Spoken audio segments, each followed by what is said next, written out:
a ti que estás viendo esto y significa que te interesaste por los oficios tradicionales asturianos. Güey, convidámoste a conocer l'oficio el cunqueiro y para ello embarcamos nun viaje al concello de Gaña.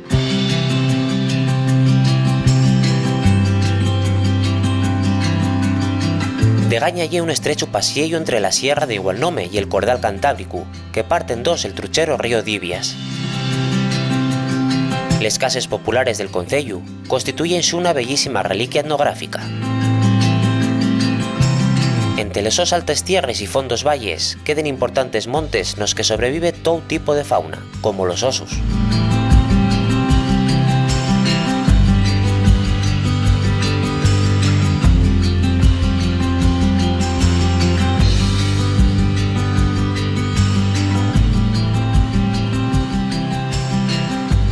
Allí está la guarida el Cunqueiro, un lugar donde atopar artesanía en estado puro, donde vas poder ver de primera persona cómo trabaja uno de los últimos cunqueiros, el nuestro protagonista de Güey, y llévate a casa una obra de arte artesana y tradicional.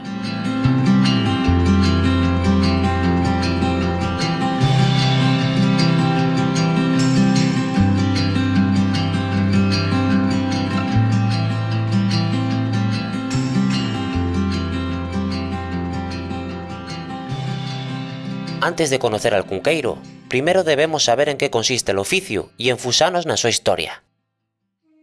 El cunqueiro o tixileiro, que es como se llama el oficio, son los torneiros que iban durante 8 o 9 meses por toda la península ibérica. Los cunqueiros o tisileiros solo existen en el Valle Cunqueiro Tisileiro, que está formado por 4 pueblos: Cisterna y El Bao, que pertenecen a Ibias, y Trabao, que es donde estáis, y el Corralín, que pertenecen al Ayuntamiento de Gaña. Los cunqueiros antes, pues la agricultura y la ganadería aquí era malísima, no había, y entonces pues decidieron ir por toda la península ibérica, desarmaban el torno, 8 o 10 hombres, casi todos familia entre sí, y iban por zonas donde no había cerámica para poder tener más venta, en este caso de cuencos de madera. Hoy en día, evidentemente, no vamos por toda la península ibérica y menos caminando. Lo que hacemos nosotros es conservar el oficio y respetando siempre dentro de lo que ellos hacían, es decir, la utilización del torno de pedal, pero también el secado, todo el proceso de secado, y las piezas que tenemos son todas copias de antiguas para no perder ni lo que es las partes de la tisiela, que cada una tiene diferentes denominaciones y diferentes usos. Pues esas piezas nosotros los conservamos, tanto los nombres como las formas. Las más representativas o las que llaman más la atención, sobre todo a la gente que viene aquí, es la tachadeira, que sería para cortar, en este caso, para cortar la carne en la parte superior con un cuchillo. Antiguamente se utilizaba, antes de haber máquinas de picar la carne, se ponía en la parte superior, con el cuchillo se cortaba, caía en el alrededor y de ahí se echaba la artesa vacita. Posteriormente para el embutido, para que no te quede cortado para el día siguiente. Tú cortas y si somos 6, cortas 6 trozos de chorizo y sería tabla y fuente. Y después la otra, que es la más difícil de hacer o la que más tiempo en este caso se tarda hacer en el torno de pedal, es la cimbreira, el tupperware de hace 200 años. Tiene un sistema de cierre hermético en el cual ahí se llevaba el caldo. Posteriormente se reutilizó, como todo, para meter los papeles más importantes de una casa, que solían ser escrituras de la casa, de las fincas, pagos de contribución, si había dinero, pendientes, joyas, todo lo que tuviera muchísimo valor, y se transmitía de generación en generación. Por eso, sentimentalmente hablando, para nosotros los cunqueiros es una pieza muy importante. Para los torneiros, en este caso para Víctor, digamos que son 10-12 horas de trabajo en el torno de pedal y 9 meses de secado. Si la tapa se deforma en el proceso de secado, la tiras y haces otra. Si se deforma la boca, lo tienes que tirar absolutamente todo, porque son simplemente 2 piezas de madera.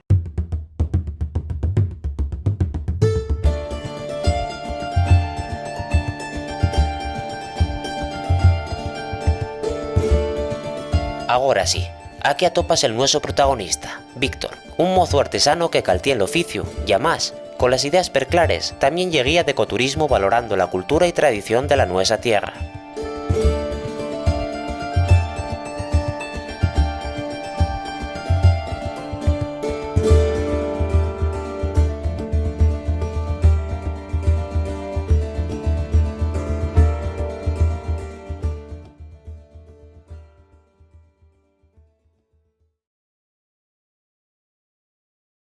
Sí, me acuerdo perfectamente, fue con mi tío Vitorino, que en paz descanse, que fue quien me enseñó, y fue una pieza que hicimos juntos, porque claro, yo solo no era capaz de hacerla, y él, siempre le cuento la anécdota de que me dicen, ¿cómo aprendiste? Él me enseñó a hacer la primera pieza, aquella primera pieza, y yo después le dije, oye, padrino, que quiero hacer más piezas, y dijo, bueno, pues ya sabes dónde está la madera y dónde está el torno, así que ponte a funcionar, y a base de eso, y él sacándome defectos y corrigiéndome errores, fue como aprendí.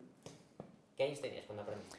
11 años, aprendí con 11 años, era muy pequeño, la verdad que siempre me llamó la atención, yo siempre me fijaba en él y un día, pues eso, me picó la curiosidad, empecé como hobby y ahora mismo pues me dedico a ello profesionalmente.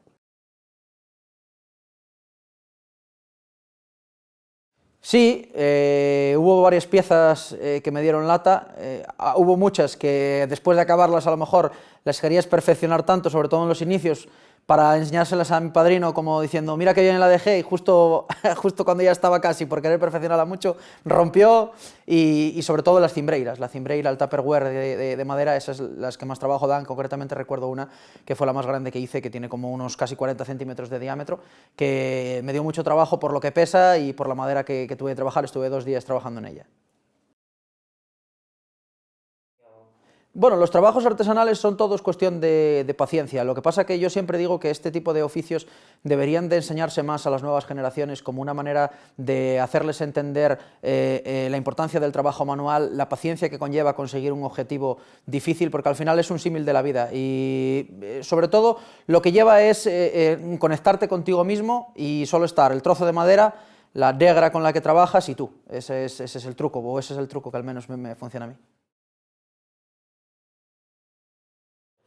Pues nosotros somos habitantes de un territorio al que amamos, eso ante todo, y por supuesto lo que queremos es mantenerlo, y creemos que tenemos de algún modo el deber de mantenerlo tal cual nos lo heredaron, o incluso mejor para las futuras generaciones. Creo que debería de ser una visión colectiva. Nosotros lo intentamos con todo lo que hacemos y además pues intentamos cerrar el ciclo. Precisamente nosotros tenemos vacas también, con la viruta que sacamos pues la utilizamos para mullir las vacas y por lo tanto hacer el cuito que llamamos nosotros, el abono, y eso lo utilizamos también para sembrar en el huerto, pero también incluso para hacer programas en los que plantar árboles, es decir, que con la viruta que pueda salir de un árbol incluso podemos llegar a plantar decenas de ellos y seguir manteniendo los bosques como los heredamos o incluso mejor, y sobre todo enseñar a las nuevas generaciones la importancia que tiene la naturaleza, la importancia que tiene la cultura y sobre todo la identidad. Bueno, me gusta todo, fundamentalmente me gusta eso, la conexión con uno mismo cuando estás dentro del torno, cuando estás trabajando.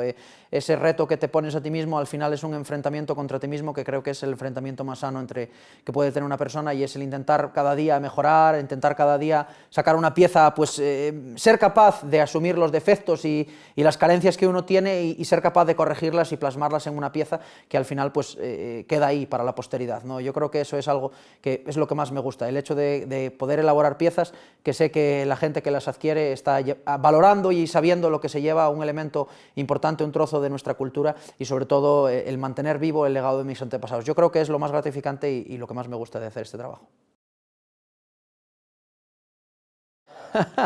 Bueno, pues tenemos en la tierra de los cunqueiros tenemos una jerga gremial que es el tixileiro, que se utilizaba cuando los tixileiros o cunqueiros se marchaban por ahí a vender los cuencos.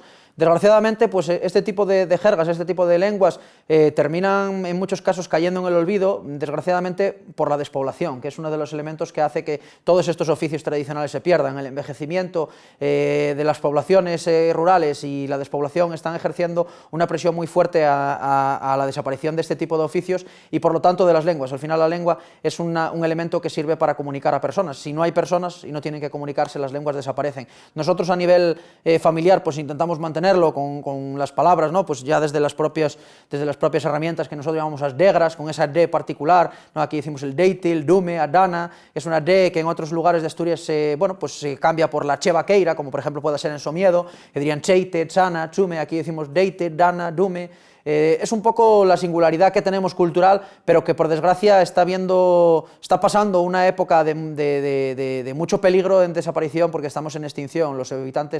Los y las habitantes rurales estamos en extinción, desgraciadamente. Los grandes intereses, de alguna manera, todo este tipo de elementos de pequeñas producciones, ya no solo de artesanía, sino también de agroalimentación, se ven amenazadas por grandes cadenas que hacen una presión mucho mayor y hacen que este tipo de oficios desaparezcan porque no sean rentables. Hay poca gente que que quede ya, que lo sepa hacer y enseñar, y hay poca gente también joven que quiera aprender. Entonces, la viabilidad está en eso, en que la juventud abra los ojos, se dé cuenta de la importancia que tiene, y sobre todo también las administraciones intenten de alguna manera apoyar que este tipo de oficios se mantengan vivos, ya no solo como algo o un elemento viable, sino como algo importante para la sociedad y como algo identitario. Bueno, normalmente los productos que más vendemos o lo que más demanda la gente son las tachadeiras, que son los platos con la tabla de cortar, como decimos, y las volvedeiras para dar la vuelta a la tortilla, porque hoy día son los elementos quizá de los que hacemos más prácticos, también los azucareros, lo que la gente utiliza más a día de hoy en casa. Pero sí es cierto que los amantes de la artesanía, la pieza clave y la pieza cumbre es la cimbreira. La cimbreira es la pieza que yo creo que todo el amante de artesanía que puede permitírselo quiere tener una cimbreira en su casa una vez que la conoce. Bueno, yo creo que una de las cosas que más llama la atención es el hecho de que haya una persona joven llevando a cabo un oficio tradicional, que es algo desgraciadamente atípico, y luego otra de las cosas que llama la atención a la gente es que la máquina sea tan rudimentaria, que simplemente con 4 palos seas capaz de hacer un cuenco de madera o cualquier tipo de utensilio a nivel, pues casi como puedas hacerlo con un torno más moderno en algunos casos, ¿no? Entonces lo que más llama la atención yo creo que es eso, la juventud, en este caso del artesano, el hecho de seguir viendo vivo un oficio. Y sí es cierto que allá donde vamos o cuando la gente nos viene a visitar a la guarida del Cunqueiro, parece que se quedan hipnotizados con ver la vara cuando hace así, ¿no? Incluso en algunas ferias y algunos sitios todavía nos tienen mandado parar en algunos sitios porque se apelotona la gente, porque claro, ve una vara ahí y suena crash, crash, crash, y ven un tipo ahí que parece como medieval, y yo creo que eso es algo que los impacta porque no estamos acostumbrados a verlo.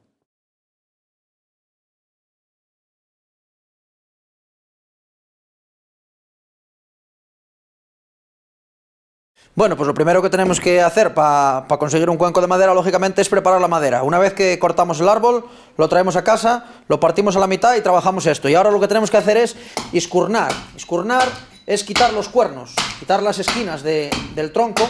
Primero le vamos a quitar la parte de atrás, que va a ser lo que nosotros llamamos aquí el culo de la pieza, la base de la pieza.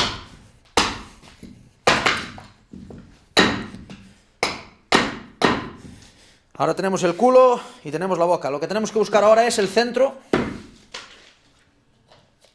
para poder trazarla.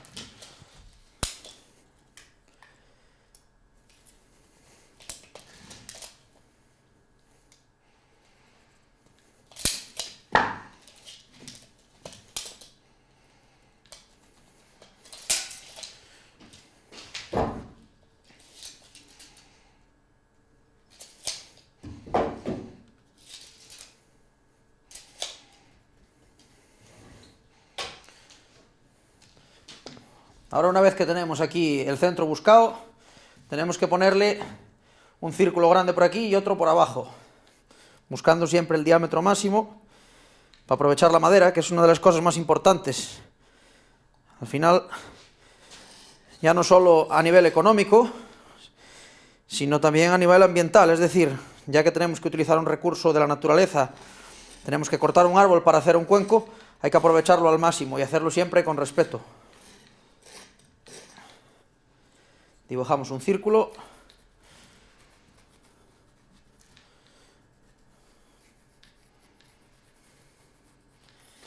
Y ahora otro por atrás. Estas van a ser las guías que nos sirvan para saber hasta dónde tenemos que cortar, para no pasarnos.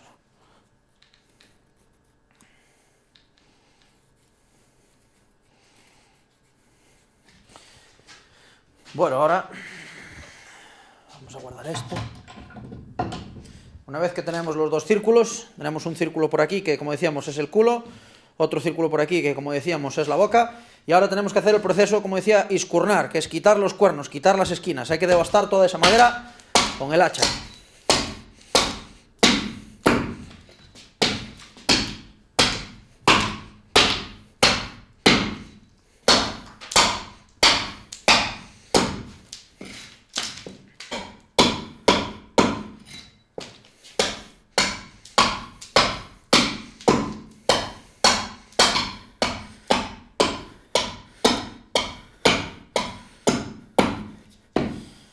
Tenemos que ir haciendo el círculo, vamos aproximándolo justamente Ahí, lo máximo posible. Siempre dejando una medida un poco abundante. Aquí siempre se decía, la medida del carpintero tiene que ser larga y la medida del ferreiro puede ser corta, porque el fierro estira, pero la madera no.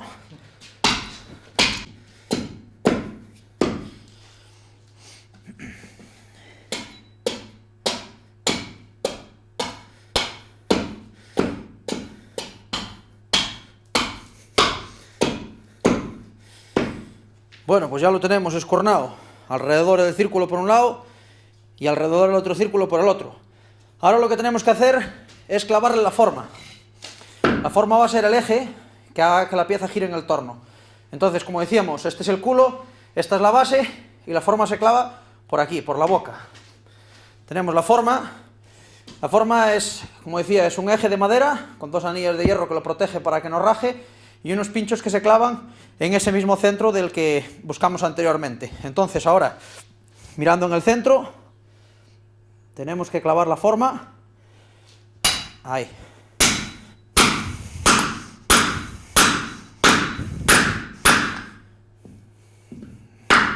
Bueno, esto está. Ahora, una vez que lo tenemos así clavado, que esto parece una seta, lo trasladamos al torno. Vamos al torno. Bueno, pues ahora tenemos que meter la forma aquí en estos dos puntos de fierro que tenemos, que son usagichois. Lo tenemos que clavar aquí, esos mismos centros que buscamos antes, pues nos van a servir de guía. Entonces ahora clavamos aquí.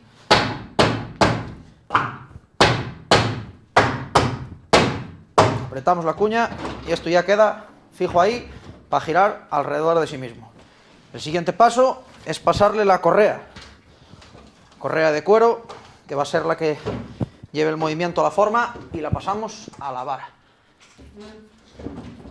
La vara es importante que sea de madera de roble, porque el roble es una madera que es dura y entonces así es más resistente que otras. Es curioso que la utilizamos para la vara, pero sin embargo para hacer las piezas no se elabora, porque precisamente esa dureza hace que sea mucho más difícil después de trabajar. Una vez que tenemos la pieza, ya tenemos listo para trabajar. Cambiamos el pedal. Ahí. Ya tenemos listo para trabajar el torno. El torno es muy sencillo, se conoce como torno de pedal porque es un pedal el que genera el movimiento. También torno de vara porque es la vara la que hace de ballesta. Y también torno de media vuelta, que es un nombre engañoso porque cuando pisamos la pieza gira en un sentido y cuando soltamos vuelve hacia el otro lado. Es decir, que gira 360 grados hacia mí y 360 grados hacia afuera. Con estas herramientas, que son as negras, que están hechas de ferreiro, son con las que vamos a ir cortando la madera. Entonces, empezamos a generar el movimiento.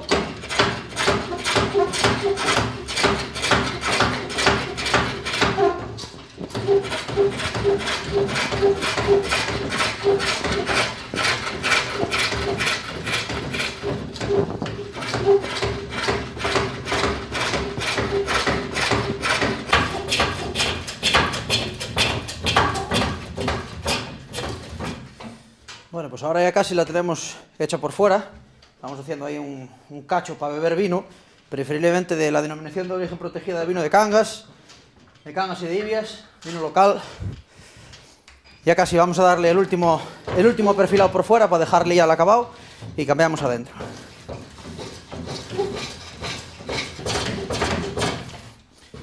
Bueno, pues ya lo tenemos por fuera. Ahora vamos a darle la vuelta para trabajarlo por dentro. Para trabajarlo por dentro, el mecanismo es el mismo, las herramientas son las mismas. Lo que pasa es que tenemos que girarlo 180 grados, porque desde esta posición no seríamos capaces de trabajar. Entonces desclavamos la cuña, lo giramos 180 grados, lo volvemos a apretar, apretamos la cuña.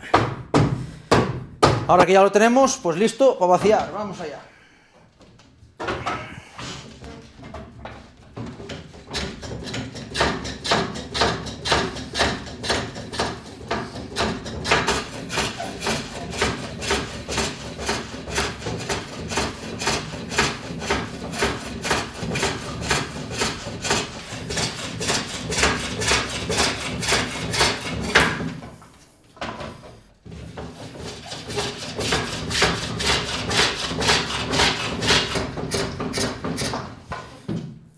Bueno, ya casi lo tenemos, vamos a lijarlo.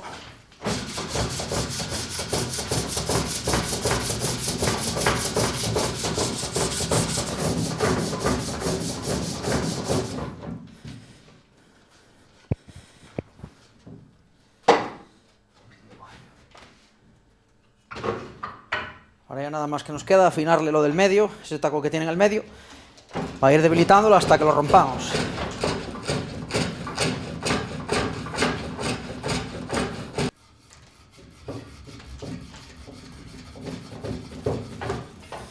Bueno, pues ya lo tenemos, ahora ya está listo para romper el taco. Tenemos que sacarlo de aquí, sacamos de la vara.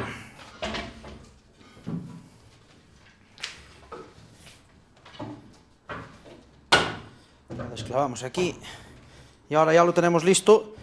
Esto, claro, ahora mismo el cacho tiene ahí dentro, pero esto lo afinamos de tal manera que tiramos de él, rompe y ya tenemos el cacho. Ahí tenemos. Ahora lo que hay que hacer es rematar este cacho con el esgobecho.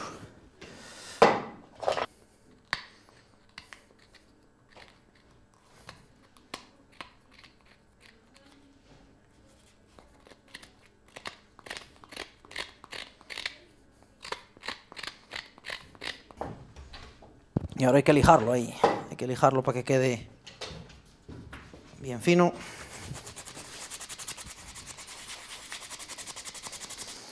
Y ahora, una vez que lo tenemos por dentro, tenemos que quitarle esta parte de aquí, que sirve para que el pico no quede marcado en la pieza. Y esto hay que cortárselo con el hacha. Bueno, pues vamos a quitarle por aquí detrás.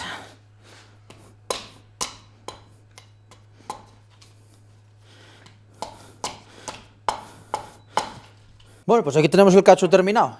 Claro, ahora mismo está verde, porque nosotros trabajamos siempre la madera un poco verde, para que esté más blando. Hay que guardarlo bien para que seque, para que no se raje.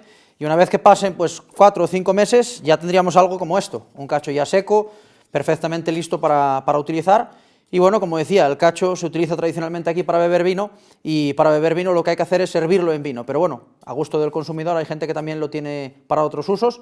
Así que nada, así es como se elabora un cacho, bien sencillo y bien tradicional.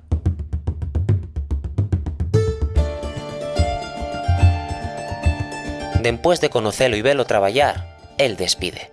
No fai falta más. Gracias. Yo voy a hacer todo lo que esté en mi mano porque esto siga, pero no depende únicamente de mí. Esto realmente depende de que haya más gente que se una, de que haya más gente que entienda la importancia del mundo rural, de los oficios tradicionales, que al final de algún modo van de la mano totalmente. Y yo creo que la gente joven es la que tenemos, o la que está en nuestras manos, el pelear porque este tipo de oficios no desaparezcan, porque nuestras lenguas no desaparezcan, por intentar mantener todos esos elementos sociales y culturales que nos hacen ser lo que somos y que nos hacen llegar a donde estamos, ¿no? No perder el rumbo, no renunciar, por supuesto, a las nuevas modernidades, a las nuevas tecnologías, a todo lo que nos ofrece esta nueva sociedad o estos nuevos avances, pero sí que tener claro y tener, como se suele decir, los pies en la tierra, entender que la tierra que pisamos es la tierra que nos da la vida, el oxígeno que respiramos, la comida que comemos, y de alguna manera también nos hace ser quienes somos. Por lo tanto, yo creo que el futuro está en que haya más gente joven que vea este tipo de elementos culturales y los oficios tradicionales como algo importante de mantener, y sobre todo que lo sepan traducir a la actualidad, es decir, no anclarnos en el pasado y pretender mantener los oficios o pretender mantener los elementos como eran antaño, porque en el contexto social actual no caberían, sino preocuparnos de formarnos, de ser capaz de generar metodologías que adapten este tipo de oficios tradicionales a la actualidad, ser capaces de combinarlos con otros elementos y diversificar el recurso para no romper la sostenibilidad tanto económica, ambiental como social, y sobre todo pues ser capaces de sacar adelante estos oficios y que no caigan en el olvido.